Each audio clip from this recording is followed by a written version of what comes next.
The very advent of time began the slave-master hierarchy between us and those unseen forces behind our every action and thought. They built and created rules and systems of thought, created kingdoms and spawned religions used to rule the masses from afar by controlling the ebb and flow of space and time on an epic level.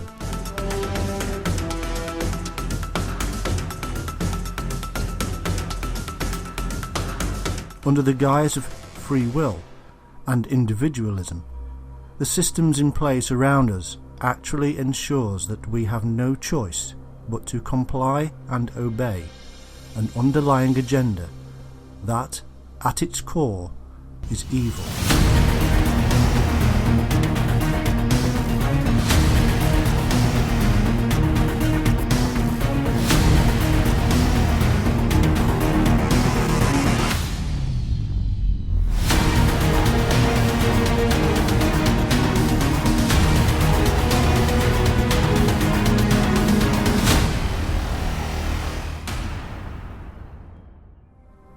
This is the story of how mankind has, for thousands of years, been subjugated, oppressed and controlled by beings from another realm. Archaeology and history reveal that the times before these beings arrived, humans lived a peaceful existence. We lived off the land, we ate berries and root crops, we followed the herds and were in tune with nature and its rhythms.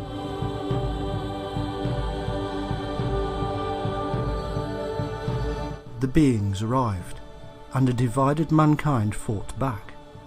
An ancient civil war across the world between those who followed the invaders and those who wanted freedom. It was the beginning of a new way for humanity, a new method of imprisonment.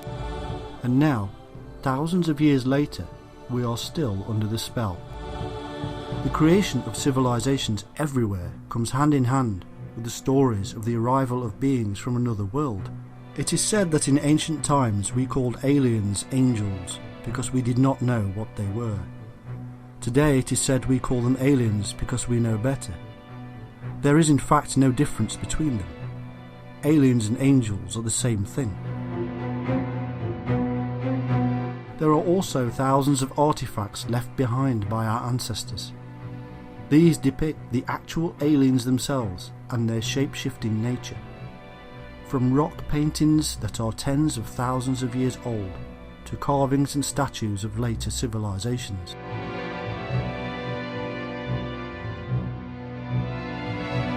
There are even numerous crafts seen around the world and left for us as works of art.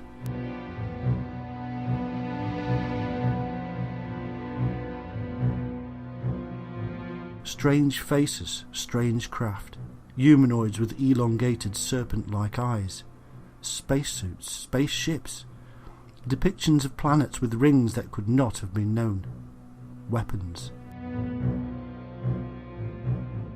There are huge gaps in our history that simply cannot be explained in any other way. How suddenly an agrarian society discovers the knowledge to become a world-leading civilization with the ability to build massive superstructures that point to specific locations in the sky. And our modern historians are ignoring their ancestors' explanations that aliens came, took control, and took over our minds.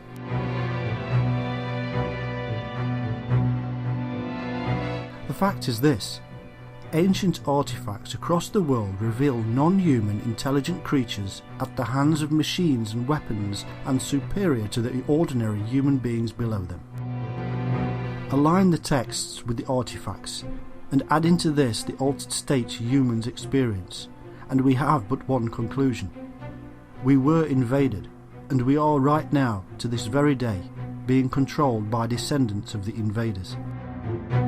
There is absolutely no explanation why cultures separated by thousands of miles and thousands of years all come up with the same cultural origins of extraterrestrial, superhuman beings that all look and act the same. What they told us was that there were good beings and bad beings, and one side waged against the other. However, our ancestors told us precisely what had happened. The Shining Ones came down. They set up the Watchers to control humans and foster civilization. But some of these Watchers didn't like what they were doing, and actually fell in love with humans and mated with them.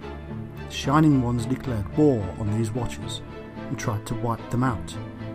The bad hybrid species. They caused a global flood. Ever since then, the angels have done battle with the demons, the bad with the good. And we have often witnessed these things, painted them, drawn them, and written down records.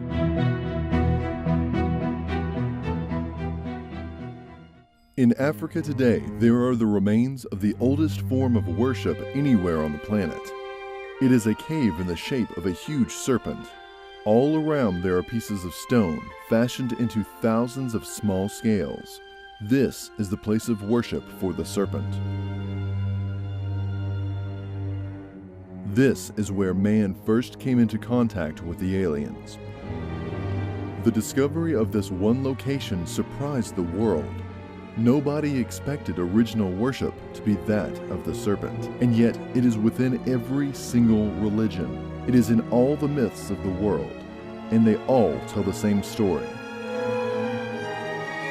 In the beginning, the serpent was the wise one, the only animal in the Bible to speak freely with his own mind and voice. The tempter, and yet also the holder of ultimate wisdom and the elixir of life. From that day forward, the serpent would control man. The very genetic makeup of mankind altered from this moment. We cannot say exactly when. We cannot pinpoint the so-called Garden of Eden in time, but we can piece together the remarkable story of the moment the serpent aliens came from the skies. It is no surprise that such images of the snake in all its relative forms should be seen on the most ancient of rock art. Over thousands of years and across hundreds of cultures, the history of this ancient invasion by the great shining ones from the heavens altered and became legend and myth.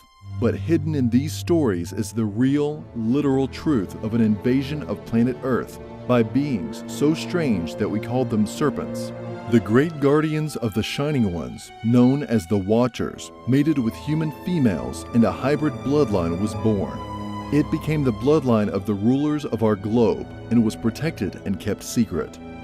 Then suddenly, at the very time we know as the Age of Taurus, at the very period that our remaining texts tell us the Shining Ones came and taught humanity, it all changed.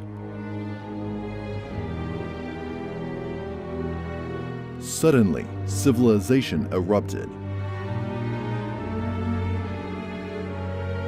The Sumerians migrated to Mesopotamia towards something that seemed to attract them. This is the period of tales of a great cataclysm, what we know as the Flood. Judgment from above. The gods were angry and dealt humanity a cruel blow.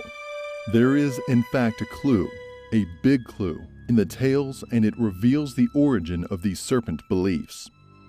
The rattlesnake was, according to legend, once a man, alluding to the ancient incoming serpent race of antiquity. This man was transformed into a rattlesnake in order to bring salvation to the human race and save him. Yet again, it is the savior of mankind. This is not science fiction. This is the recorded history ignored by historians because it does not conform to their own belief systems.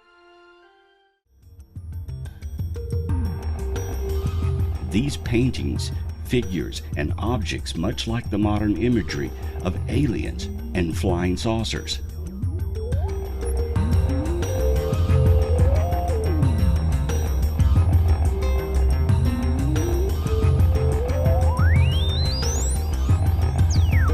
In Utah's 9 Mile Canyon lies the heaviest concentration of rock art in the world.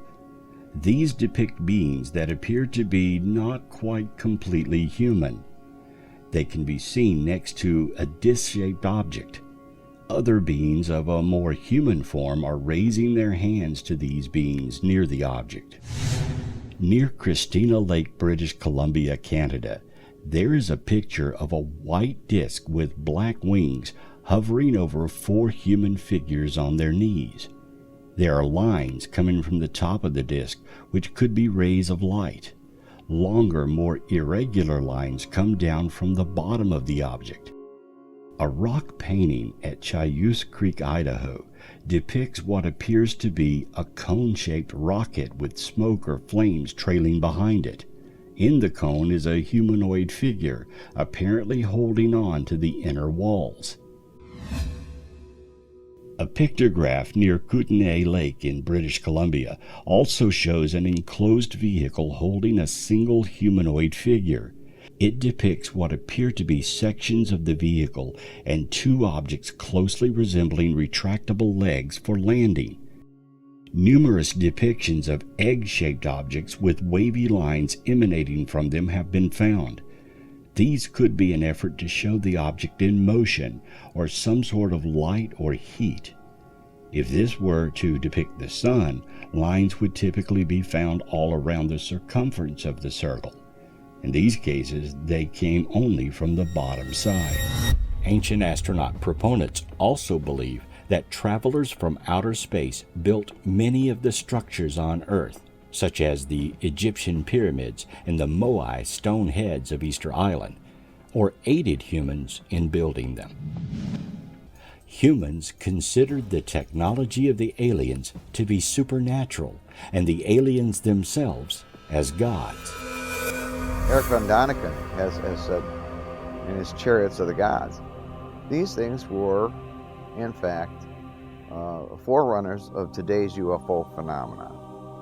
And what they were seeing then were the same type of or other dimensional beings that were coming. And just like when Columbus arrived on American shores, just like when Captain Cook arrived in Hawaii, they all revered them as gods because they came over the flat earth, you know, over the horizon in these huge canoes with sheets to catch the wind, strange-looking men with different kind of clothes, different colored skin, and they must be gods. But there are species that we look just like. The reason we look just like them is because I believe that that particular race, or a race like them, came to Earth how many millennia ago, and through genetic engineering, used their DNA, mixed their DNA with a simian creature, an earthbound being, and created our species. So yes, they are our creators. And you go back to the book of Genesis, Orthodox religion is going to say, God said he made us in his image. Well, no, it doesn't. It says, God said, let us make them in our image. Well, who's God talking to? So the apes and the monkeys that we see today, we're not part of this hybridization. We are.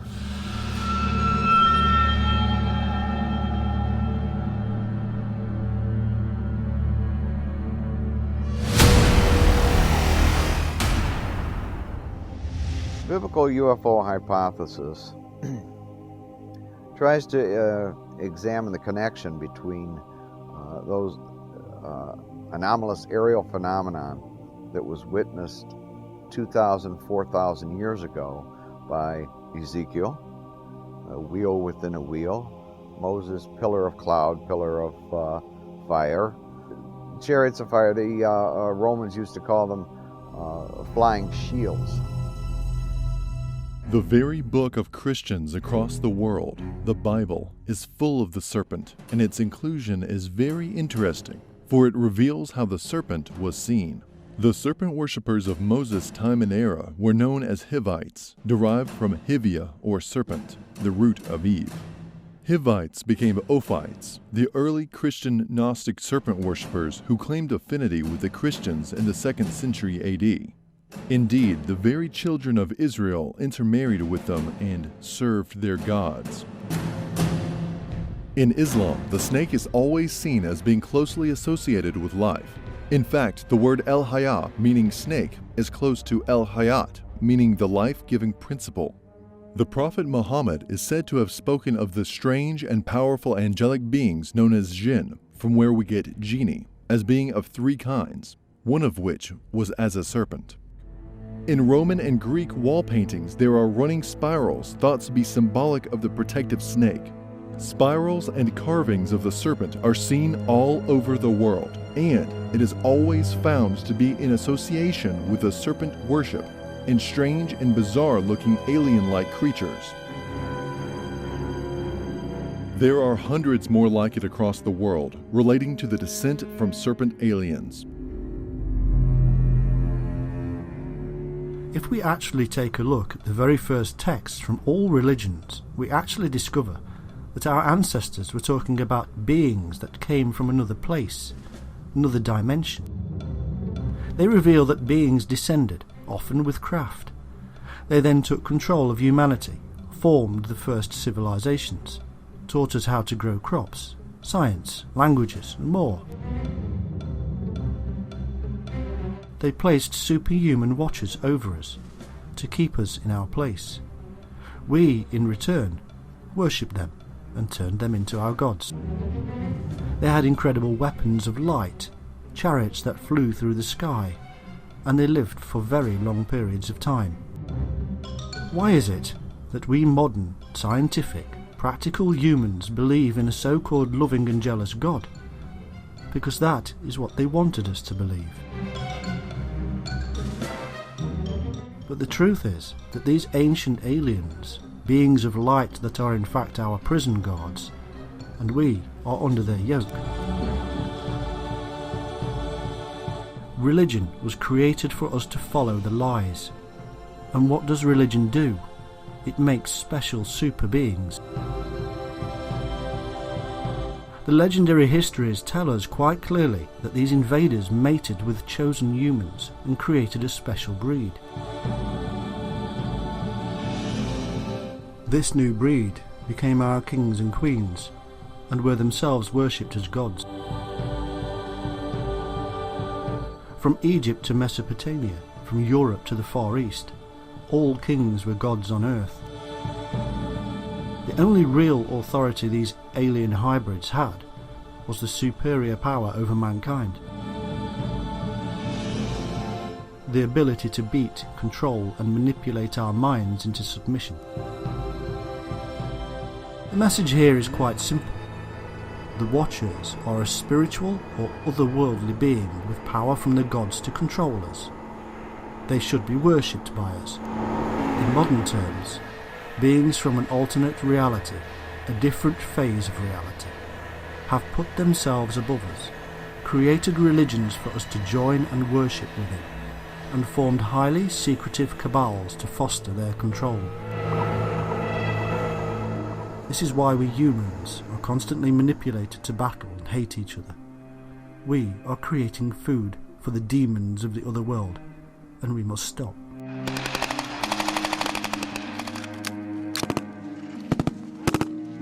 We must stop now playing the game they want us to play, and seek peace with each other regardless of the reasons. The reasons for our hatred are those created by the elite secret cabal in order to create hatred.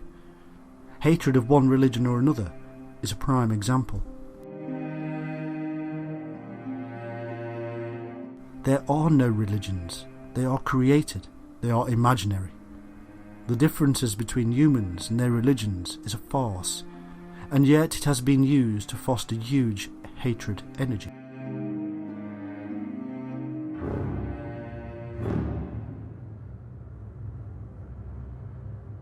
The exact same story we find in Sumeria, Egypt, the Bible, and numerous other cultures around the globe, a memory of an ancient invasion before recorded history. In a world where historians tell us these cultures never met, that they could not be related in any way, and yet the belief systems are the same. These were not angels or messengers of light. These were not great Greek deities sat on high and issuing commands. They were not the many-faced Hindu or Egyptian gods. These were beings from another planet who came here with superior technology.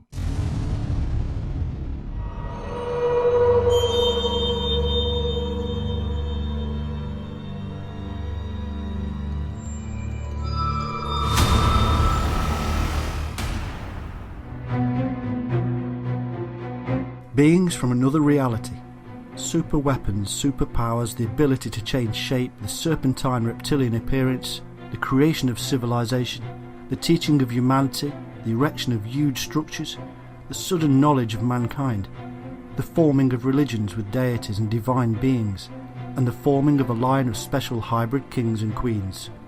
All of this is factual and worldwide. I was in America over a period of about 15 days. I met 12 separate people, and I was going to a different place every day, who told me the same basic story, how they'd seen humans turn into a reptilian form and then back again. And it was such a common theme that they were describing that I started exploring from that time. So it came into my life very quickly.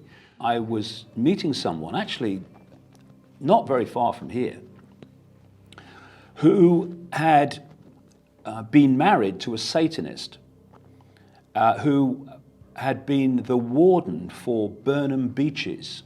And she told me when I met her about seeing Ted Heath, former Prime Minister of Britain, took us into the European Union, doing a satanic ritual at Burnham Beaches. She said what happened was she saw lights and she took the dog out that night, and then she went through and looked through the trees at this light, and she saw Heath in this circle. And she said what she then saw was Heath shift into a reptilian form and grow about 2 feet, which is absolutely common in descriptions of this all over the world. And she said he started speaking then in a voice a bit like, she described it as a bit like the old transatlantic telephone conversations when there was gaps. And she said the thing that shocked her more than anything else is that when this happened, no one in the circle moved in any way that related to shock or surprise. It seemed to them the most common thing, common thing you could imagine.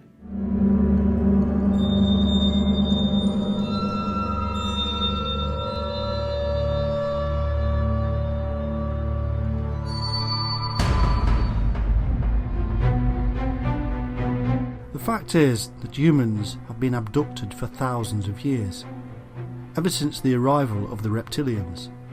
There are copious texts reporting these events, and some of the most famous are the actual characters from our religions: Moses, Abraham, Muhammad, Jesus. All of these and more all had close encounters with what we today would call aliens.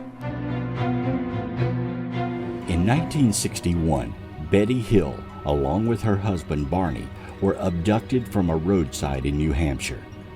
Betty described a medical procedure the aliens performed on her that oddly resembles a modern pregnancy test. She also described a star map that would not be known to our astronomers until 1969. The star map depicted the Zeta Reticuli star system accurately.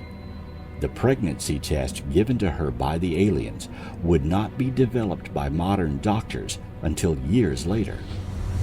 The aliens also tested her nervous system and took skin samples. Could this have been an early encounter to determine if human DNA was compatible with their own? Or could this have simply been yet another alien race checking out the species in their local neighborhood? In any case, the Betty Hill abduction would not be the first or last. Throughout the 1970s till today, numerous alien abductions have been reported. amazing abduction cases occurred in November of 1975 in Arizona. Travis Walton was abducted while working with a logging crew. The abduction was reported, and police searched for Travis for 5 days before he was returned. In the time Travis was missing, the other loggers were accused of murder and took polygraph tests to prove their story. When Walton was returned, he remembered very little about the 5 days he was gone. He described waking up on a table with several small gray aliens surrounding him. He was able to frighten the aliens away, then move down corridors in the ship where he found himself in something like a control room. Touching a button on a console caused the images in the room to change, and he thought it might be disastrous to touch anything else. Later, a tall, human-looking man with long blonde hair came and took him from the room to another room where he was sedated. When Walton was returned, he also took a polygraph test and passed. The local sheriff announced that he accepted the UFO story, saying, "There's no doubt they're telling the truth." Whitney Strieber, a popular author, asserts that he was abducted from his cabin in upstate New York on the evening of December 26th of 1985 by non-human beings. He wrote about this experience in Communion, his first nonfiction book. Although the book is perceived generally as an account of alien abduction, Strieber draws no conclusions about the identity of his alleged abductors. He refers to the beings as the visitors, a name chosen to be as neutral as possible to entertain the possibility that they are not extraterrestrials and may instead exist in his mind. Kirsan Nikolaevich Elizama, a multi-millionaire businessman, politician, and the president of the Republic of Kalmyka in the Russian Federation from 1993 to 2010, claims that in September of '97, he was taken from his flat by aliens and traveled in their spaceship, visiting another planet.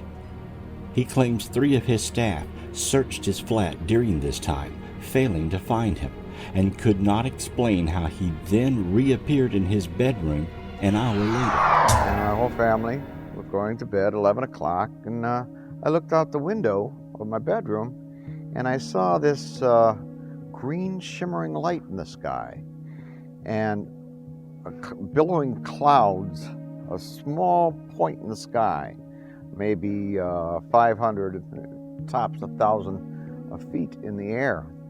So it was well within our atmosphere. And the smoke was billowing out and green shimmering lights behind it. I called to my mother, "The sky is green." And she comes in and she looks, sure enough, the sky was green. And pretty soon my whole family, my parents, my sister, and myself were out on the front lawn. So it was summer because we were still in our pajamas and house coat. Father didn't know what it was. My mother said, "It's the second coming." Very religious woman, and she thought it was the second coming because none of us had any clue as to what it was. But it was a huge craft, perfectly silent, huge round lights of various colors, none of which were FAA standard. It was later. You know, my sister just didn't pay any more attention after that. And under hypnosis, it was revealed that this little tornado of smoke that came down had a smaller craft in it. And small gray beings came out of that craft, took me, and then took her. She remembers them taking me and then taking her to be examined. She doesn't know what happened with me, but she knows what happened with her. And then returned us. And when we don't know if our parents were taken or not, because when she was returned, I was back on the lawn, and so were my parents. We were all just looking up, like we w're frozen in time. Okay. You can only assume this is the missing time phenomenon. Okay, so when we were all back in place, we were switched back on, so to speak, and the craft had departed. All it was left was that smoke. The late Professor John Edward Mack, a respected Harvard University psychiatrist, was asked to investigate an experiencer's case and became so perplexed by the phenomenon that he devoted a substantial amount of time to investigating additional cases. His desire was to understand objectively what was going on.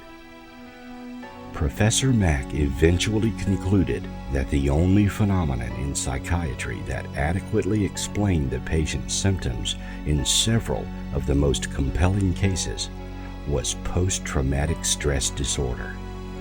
This would imply that the patient genuinely believed that the remembered frightening incident had really occurred.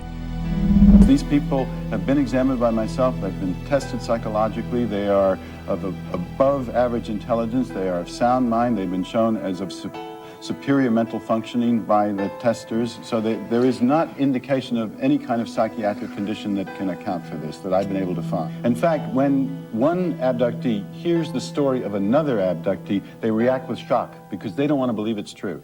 They would rather believe it's a dream or a form of mental illness than that this is something real, because it's so shattering to their notion of reality. And that's happened over and over again among the people I've been working with. Many abductees have endured encounters their entire lives, including when they were very young. We're watching as the sky seemed to be giving birth to this huge craft. The lights were there, and it just kind of came through a vortex, and that's why I believe that the extraterrestrials come from other planets and or other dimensions through a vortex. They instead of going from point A to point B, they fold time and leave their space-time and arrive at ours instantaneously. The majority of abductees do not appear to be deluded, confabulating, lying, self-dramatizing, or suffering from a clear mental illness. While psychopathology is indicated in some isolated alien abduction cases, assessment by both clinical examination and standardized tests has shown that, as a group, abduction experiencers are no different from the general population. The abduction phenomenon has been going on for a very long time, perhaps even in antiquity. Cave paintings made by our ancestors are strikingly similar to modern-day descriptions of aliens. History is replete with mystical tales that sound very much like alien abductions or extraterrestrial encounters.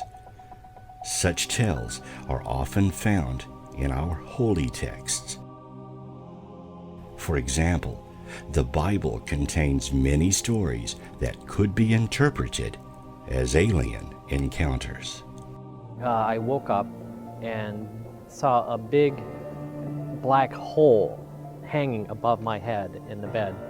And out of that, metallic cable came out through the portal that was above my head and started kicking off electricity and just whipping around above my head. And as it did that, I felt a high vibration pulsing through me. And it was very heavy. It almost felt like I could just explode. And as it revved up, I started to feel engulfed by what was this black hole in front of me. And then suddenly I found myself on board what appeared to be a craft. I didn't go through the front door, so to speak. I came in, however, this contraption allowed me to transmit over to it, the craft, and I was in a small room with two little gray guys. They led me into what appeared to be an examination room, and there was another little gray in there, and then they left me alone in the room. Now, normally when I'm taken, I'm paralyzed. They keep me under close watch.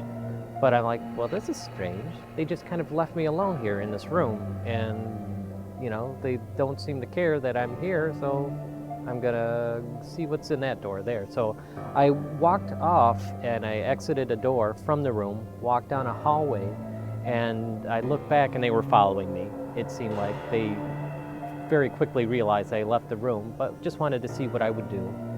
And as I walked around this sort of curving hallway, I came to a dead end, and so I had to come back. And as I started back towards them, a door on my right opened up, and I could tell that's where they actually wanted me to go. We went into this room. There was a big metal chair in the center of the room, and they had me sit in it. And the little gray guys that were following me around, they were about 3 foot tall, kind of a charred gray, and they ushered me into a room where there was a slightly taller being that looked a lot like them, but had lighter skin. He was about 5 feet tall, and had a very doctorly type of feel to him. And as I sat in the chair, he looked at me and he said, "Okay, be very good, and you'll get to see the color blue." Now, as a kid, you expect, be very good, you get ice cream, a sucker, some kind of treat, something like that. But the color blue, I'm like, these guys don't really understand children very well, do they? While alien abductions did not achieve widespread attention until the 1960s, there were many similar stories circulating decades earlier. These early abduction-like accounts have been dubbed paleo-abductions by UFO researcher Jerome Clark. In an 1897 edition of the Stockton, California Daily Mail, Colonel H.G. Shaw claimed he and a friend were harassed by 3 tall, slender humanoids whose bodies were covered with a fine, dainty hair. Colonel Shaw reported that these beings tried to kidnap the pair. Dr. Ronald Sprinkle, a University of Wyoming psychologist, became interested in the abduction phenomenon in the 1960s. For some years, he was probably the only academic figure devoting any time to studying or researching abduction accounts. Sprinkle became convinced of the phenomenon's reality and was perhaps the first to suggest a link between abductions and cattle mutilations. Eventually, Sprinkle came to believe that he had been abducted by aliens in his youth. After that, he was forced from his job in 1989. The mid and late 1980s saw the involvement of 2 esteemed academic figures, Harvard psychiatrist John Mack and historian David M. Jacobs. This decade brought a major degree of mainstream attention to the subject.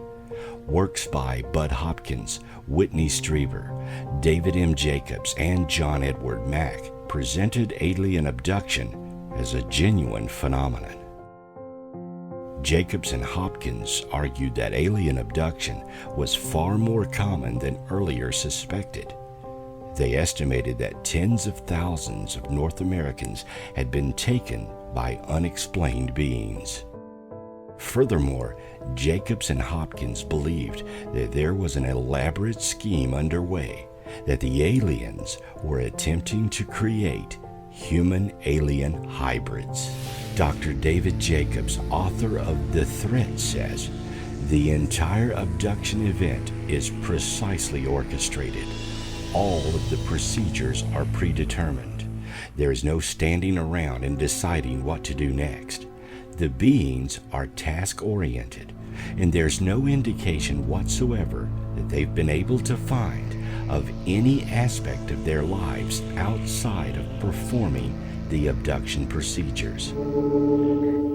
But as I sat there, I was just sort of staring at his giant, big black liquid eyes, and I felt a sharp pain on my right arm.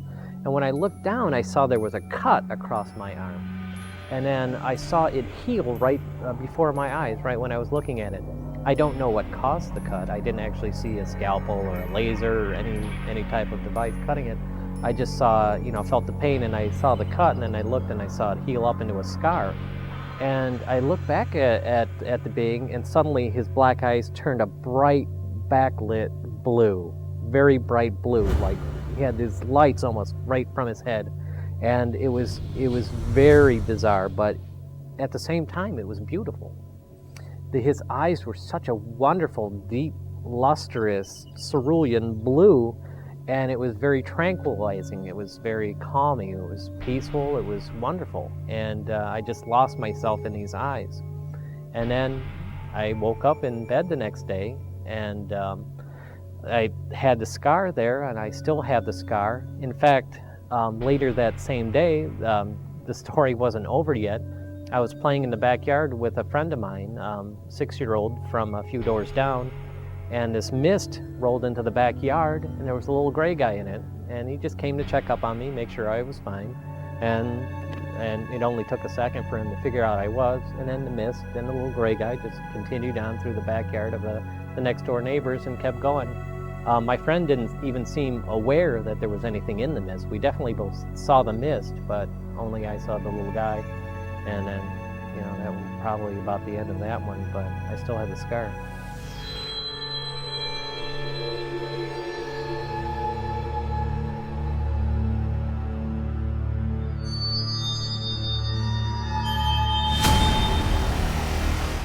You may not believe they can hold such power, that you elect your government, but the facts are simple. All of the media which influences your decisions is owned by the same people. The same people own both sides of the political world, whether red or blue. They select their future leaders while still at university. They grow them, manipulate them. They then decide what they need to happen and who needs to be in power at any one time, and manipulate the media to convince us.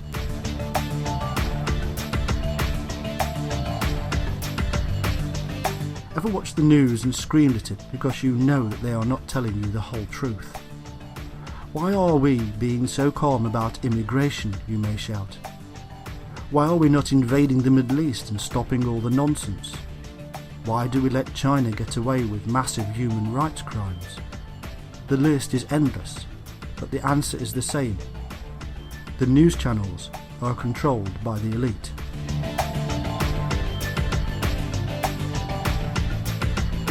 We are watching nothing but permanent propaganda. It permeates everything. News, soap operas, films, magazines, music, and the internet. All is controlled. What we do know, though, is that these watchers continued in what has been described as the underground stream, and were called egregores. They bred with humanity and melted away. Very soon, massive secret societies emerged that fostered the original teachings of the Shining Ones. Today, these secret societies, controlled by this hybrid race, are in complete control of the world.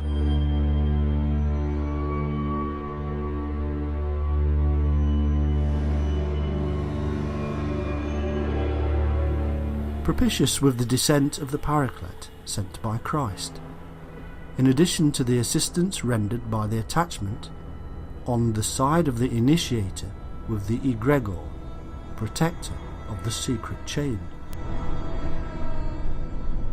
The goal is simple and straightforward. It is obvious from all the recorded history we have. It is to create a single, one world government that rules without question. The results of just two methods of control are the formation of a one world army under the United Nations, to carry out the will of the secretive elite, and a World Bank to control the finances of the same.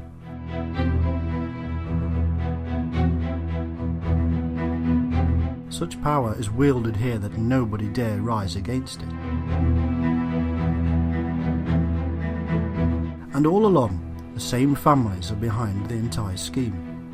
The same families that sit on thrones in glorious palaces, and are still worshipped as gods, and are still given authority by the created religions.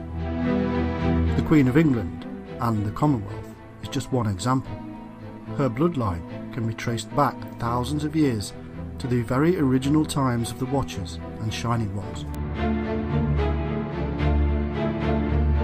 Her bloodline is special because it is a hybrid bloodline, carefully monitored and interbred with members of the same hybrid descendants to this day. It used to be that we were told what to believe, or we'd be hung and then go to hell. Now they threaten us with financial crises or terrorism that they create, foster and build.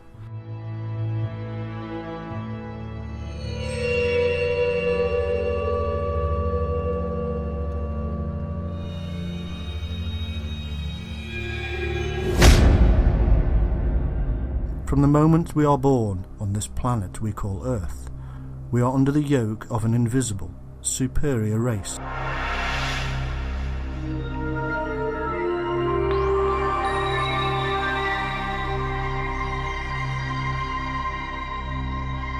Occasionally mankind has had visions of them and sensed their presence.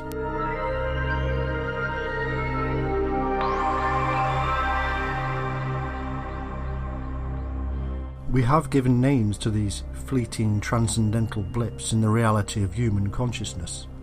Angels, demons, ghosts, fairies, elves, aliens, reptilians, men in black, and now dark, all-powerful secret societies.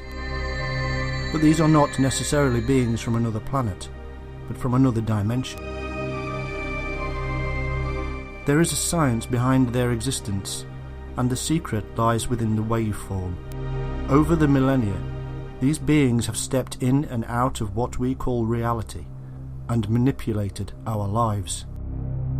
They have control of all our governing institutions, from sovereigns to senate, from commerce to church. They have fed us a series of lies, and we have gorged upon them. It's time to stop the feeding frenzy, and to change our diet to one of truth, to expose the hidden agenda that poisons our minds, to take back our lives. The first thing we have to do is to overcome the immediate sense of how strange and bizarre the whole thing of an ancient, controlling and hidden race of beings can sound. Our ordinary lives are so full of facts and figures that we perceive as reality. Today we have watchers. Thousands of people have witnessed them. Hundreds come into direct contact with them. There are comic books, games, and even movies all about them. We know them as the Men in Black. Their origin in modern times can be found in the 1940s as UFO sightings were on the increase. People who reported having witnessed a UFO started to be contacted and threatened by sinister men in plain clothes and black suits. They have strange superhuman powers. They come and go as they please, appearing and disappearing like ghosts. They are referred to by some as demonic beings. They have strange features and dark skin. They shapeshift. Over the thousands of years between the invasion of these watchers or reptilians, they have not taken power of our governments, religions and secret societies. They created them. But they are the fittest of the species, and we are not. We are the prisoners, and they are the guards. Although we cannot see the entities we are describing without altering our vision, they are there, and there are opposing forces at work. We see everything around us because of a very small part of the wave spectrum. We call it light. But there are many kinds of light, and we only see a slither. Outside of that minor part of the spectrum, there are other things we cannot see. Over thousands of years, there have been millions of people that have seen beyond our normal spectrum, and they have witnessed these other beings. One large group who did so were the ancient shaman. These are records left behind by people such as Enoch, and remarkably, the same things spoken of thousands of years ago are still being witnessed today.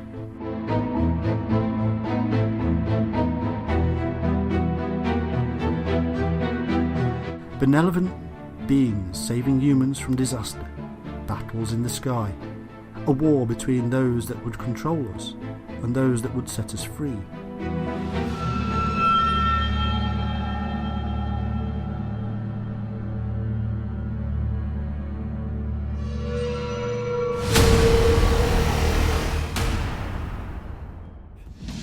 Theoretical physicist Stephen Hawking in 2010 warned that humans should not try to contact alien life forms. He warned that aliens might pillage Earth for resources.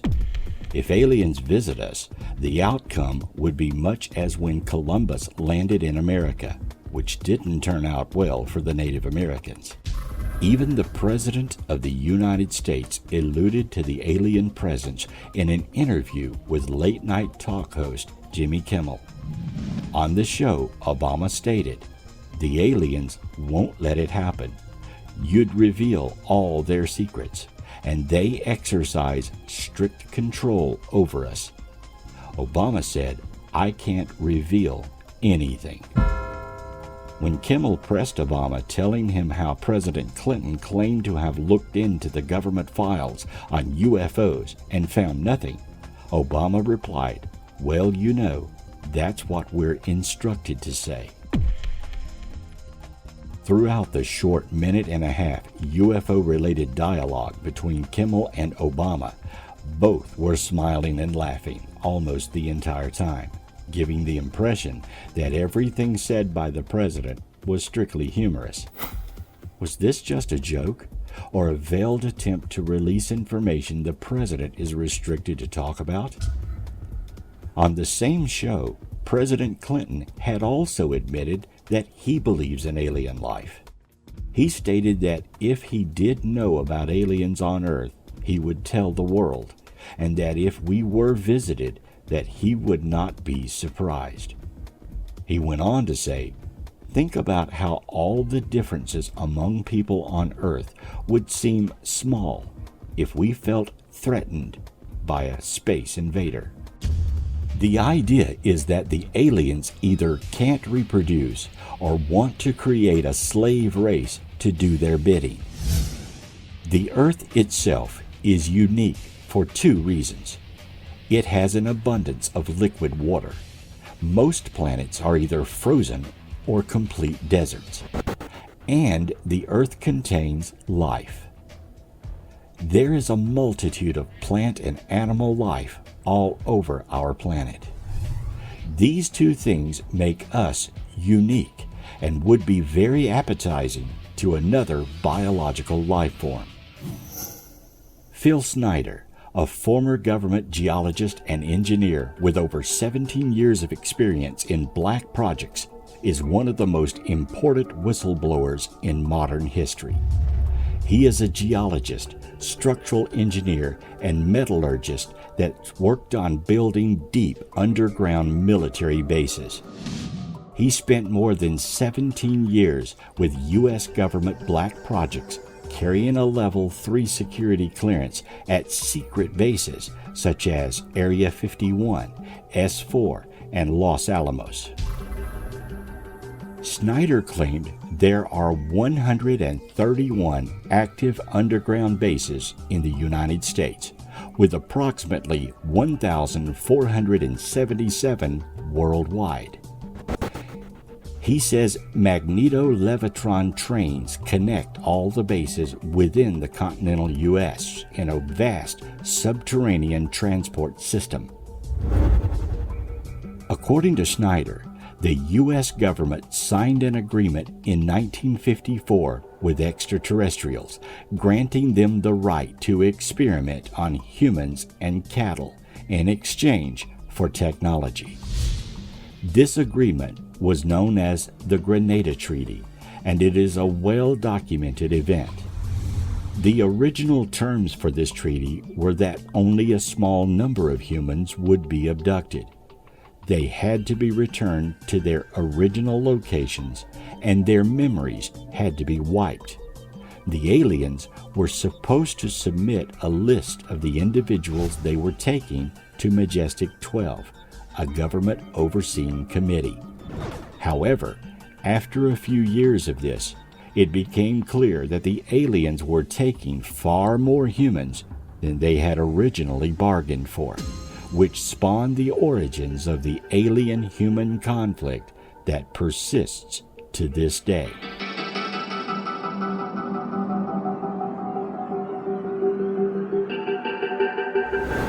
He describes the alien agenda as the complete takeover of this planet, the killing off of a portion of the world's population by 2029. An alien takeover would mean the implementation of a one-world government, which is the direct opposite of constitutional law, and would be the end of freedom as we know it.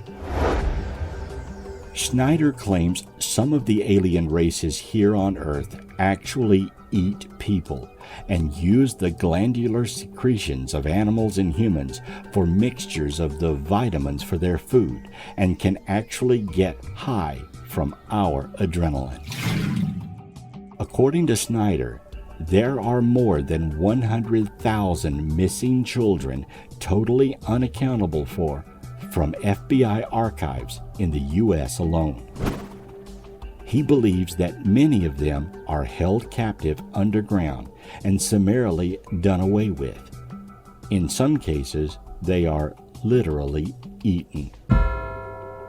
Schneider claims that there are 11 distinct races of aliens here on Earth, with only 2 of them being benevolent. He claims to be one of only 3 survivors of an alien-human war at the Dulles, New Mexico and Los Alamos underground bases, where 66 government agents and workers lost their lives in August of 1979. Schneider claims that all information dealing with aliens is kept well hidden from the public, and that the U.S. military has known about the alien presence for more than 85 years, going back as early as 1909. He asserts that more than $500 billion was being allocated annually to black projects dealing with these matters in 1995. According to Schneider, 28% of the U.S. gross national product was being spent exclusively on building underground bases. This black budget sidesteps Congress completely and is a treasonous violation of constitutional law and taxpayer money. Without a doubt, these budgets and projects continue today on a massive scale.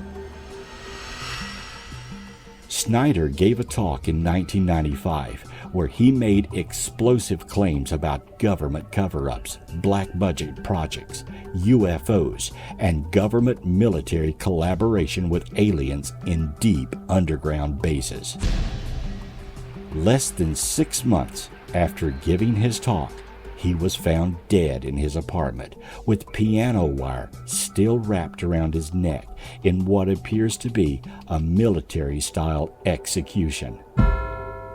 According to some sources, he had been brutally tortured repeatedly before being killed. The authorities dismissed the death as a suicide. On the night and early hours of February 20th and 21st of 1954, while on vacation to Palm Springs, California, President Dwight Eisenhower went missing and allegedly was taken to Edwards Air Force Base for a secret meeting. When he showed up the next morning at a church service in Los Angeles, reporters were told that he had to have emergency dental treatment the previous evening. However, sources close to the president claim he was actually taken to Edwards Air Force Base to meet with aliens.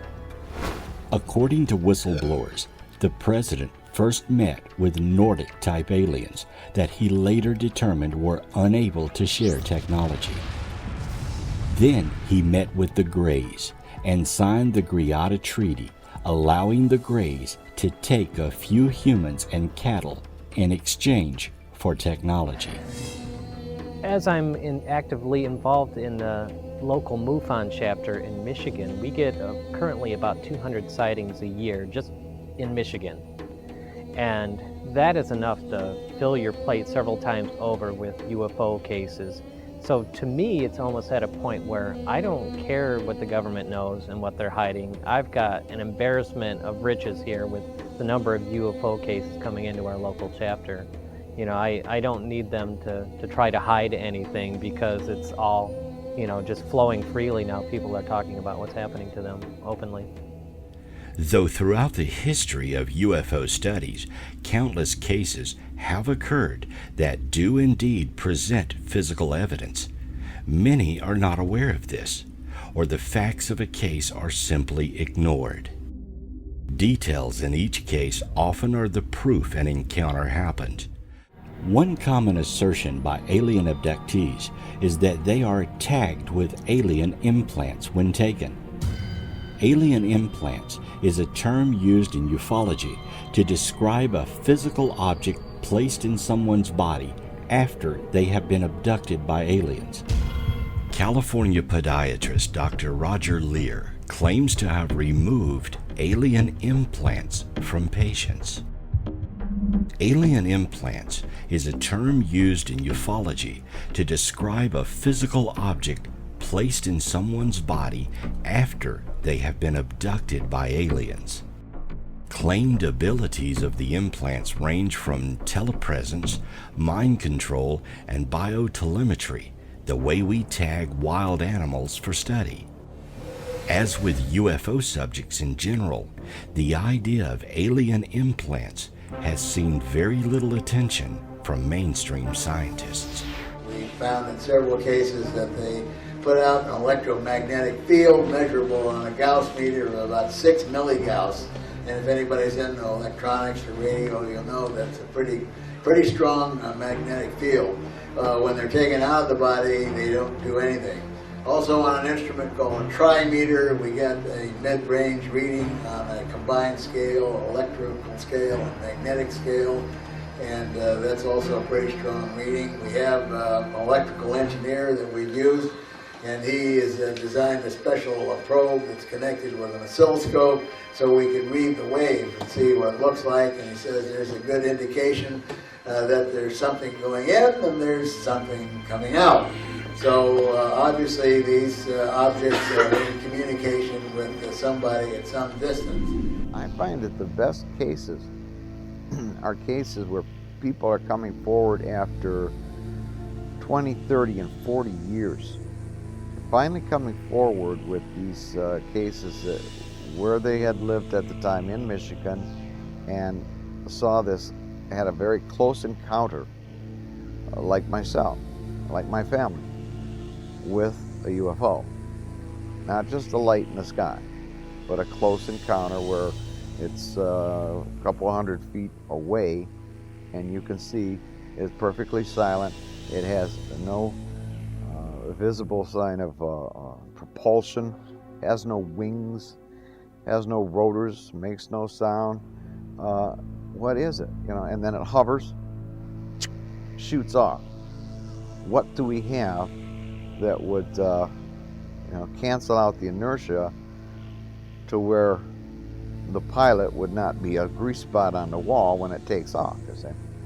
So yeah, I've heard of a lot of cases with Michigan MUFON. Some of them have good evidence, but personally, all I can say is my sighting. Now, I can't convince you, I can't convince your viewers that my family actually saw this thing.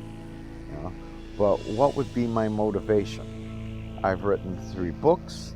Is it to sell books? Trust me, you don't get rich selling books on UFOs. So, but the purpose of the books is to get the word out there, to let people know we're not alone. There are individuals who are pressing the issue with the government. One such notable researcher is Stephen Greer. Stephen Greer is an American retired medical doctor and ufologist who founded the Center for the Study of Extraterrestrial Intelligence and the Disclosure Project, which seeks the disclosure of suppressed UFO information. He founded the center in 1990 to create a diplomatic and research-based initiative to contact extraterrestrial civilizations.